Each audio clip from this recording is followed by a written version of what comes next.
votre intersyndicale et le fait que vous soyez mobilisés tous ensemble, c'est important pour pouvoir peser sur les choix de l'entreprise et que c'est comme ça que vous arriverez à faire bouger les lignes. Je voulais vous dire aussi que, comme je l'avais fait à Bercy, comme je l'ai fait d'ailleurs à Vancorex, où j'ai été en Isère au mois de novembre dernier, j'ai découvert,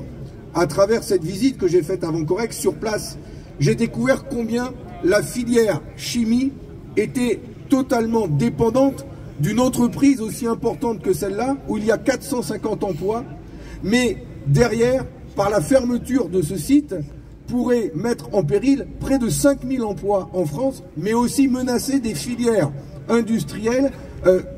très importantes pour notre pays, que ce soit l'aérospatiale, que ce soit la défense, que ce soit la santé, que ce soit le nucléaire et même la production d'électricité avec RTE.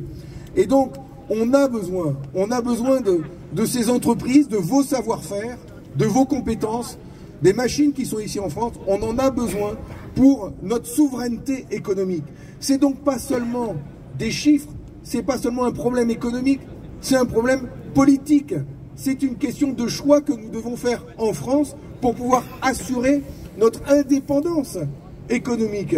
et ne pas dépendre demain de pays tels que l'Allemagne, la Pologne, l'Italie ou même la Corée du Sud pour toutes ces filières. Et c'est comme ça que l'on construit un pays, une nation, une république libre et indépendante. Et c'est pour ça que votre combat, il est essentiel. Et que ça doit être aussi un combat politique que nous voulons porter avec vous. Et quand un pays décide